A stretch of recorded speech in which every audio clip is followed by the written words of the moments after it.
Belajar gak? Belajarlah, masa enggak? Ini enggak guys. Bismillahirrahmanirrahim. Assalamualaikum warahmatullahi wabarakatuh. Perkenalkan, nama saya Muhammad Syudasrof dari Prodi Manajemen. Nah, di sini saya akan menjelaskan tentang ilmu logika. Langsung saja kita masuk ke videonya. Hari ini kita akan membahas tentang logika, definisi, kodiat, dan penyimpulan ya. Logika adalah ilmu tentang kaidah-kaidah yang dapat membimbing manusia ke arah berpikir secara benar dan menghasilkan sebuah kesimpulan, sehingga terhindar dari cara berpikir keliru yang menghasilkan kesimpulan yang salah. Ini logika itu berasal dari kata Yunani kuno yang berarti hasil pertimbangan akal pikiran yang diutarakan lewat kata dan dinyatakan dalam bahasa. Logika merupakan salah satu cabang filsafat. Kata logis yang dipergunakan tersebut bisa diartikan dengan masuk. Logika itu ada dua ya. Macam-macam logika. Yang pertama itu logika alamiah. Logika alamiah merupakan kinerja akal budi manusia yang berpikir secara tepat dan lurus sebelum dipengaruhi oleh keinginan dan kecenderungan yang subjektif. Kemampuan logika ini sudah ada sejak kita manusia itu lahir. Contoh, seorang anak tidak boleh membantah orang tua.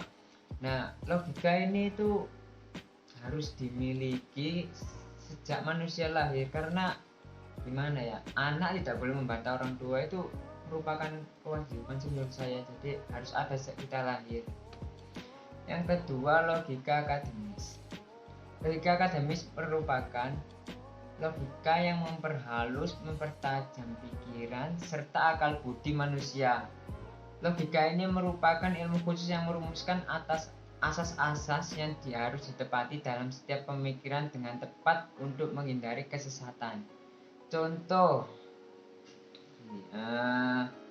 seorang santri sedang mengaji di pesantren, kemudian mengajarkan ilmu-ilmu agamanya di kampung halamannya.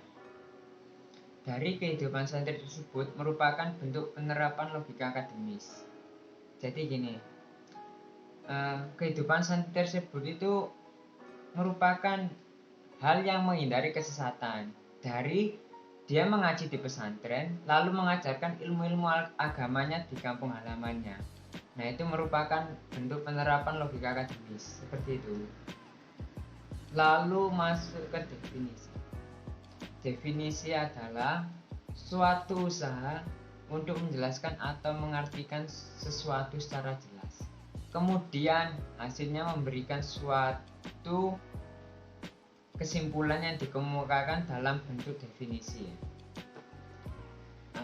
Cara membuat definisi itu ada 5. Yang pertama itu ini, singkat. Singkat itu maksudnya jangan terlalu luas dan jangan terlalu sempit. Yang kedua itu ini, definisi tidak boleh sirkular atau berputar-putar. Yang ketiga, general. Definisi itu pasti general atau umum. Yang keempat, tidak menggunakan kalimat metafor. Maksudnya itu gimana? Seperti pengibaratan kata-kata kayak gini. Kamu bagaikan putri salju. Itu tidak boleh ya dimasukkan ke dalam definisi.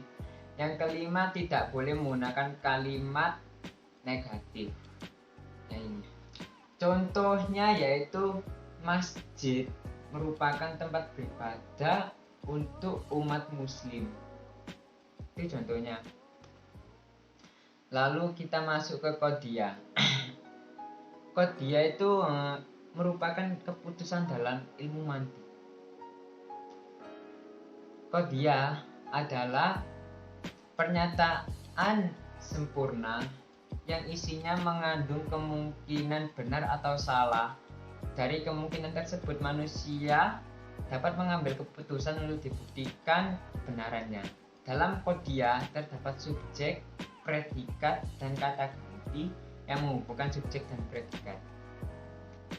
Amelia kuliah yaitu ketika subjeknya adalah sebuah keseluruhan yang jelas sehingga bisa mencakup keseluruhan. Contoh kuliah maujibannya yaitu semua atlet itu butuh latihan. Lalu contoh kuliah salibah, tidaklah semua buku itu ringan. Yang kedua ada pembagian dari kodia Amelia yaitu Amelia Juz'iyah. Amelia Juz'iyah ini ketika subjeknya tidak bersifat keseluruhan, hanya sebagian. Contoh Juz'iyah maujibannya ya. Subjek itu maudhu ya. Lalu predikatnya itu mahmul dan kata penghubungnya itu robit. Kodia itu dibagi menjadi dua. Yang pertama kodia syartiyah. Kodia syartiyah itu kodia yang menerangkan ketergantungannya suatu hukum, di mana ketetapan suatu hukum tersebut digantungkan oleh adanya suatu hukum yang lain. Nah, kodia syartiyah ini juga dibagi menjadi dua lagi. Yang pertama itu syartiyah mutasilah dan syartiyah munfasilah.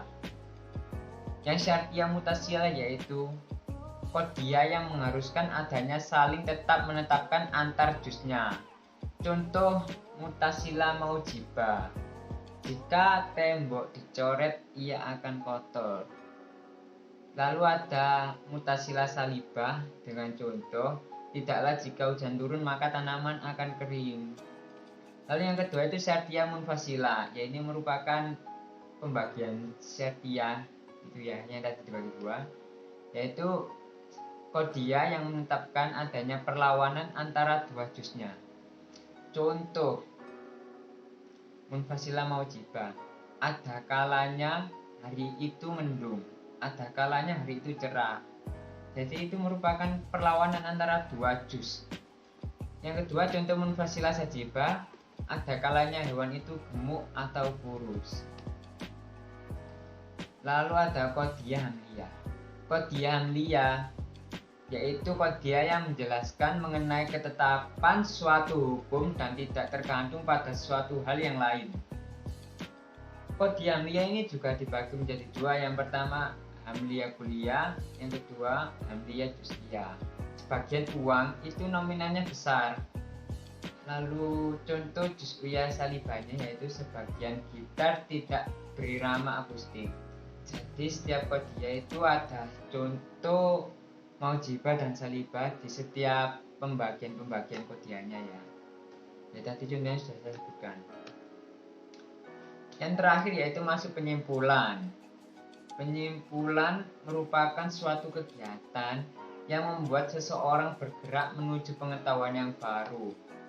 Jadi seseorang itu akan bergerak sesuai dengan pengetahuan yang baru dimilikinya itu.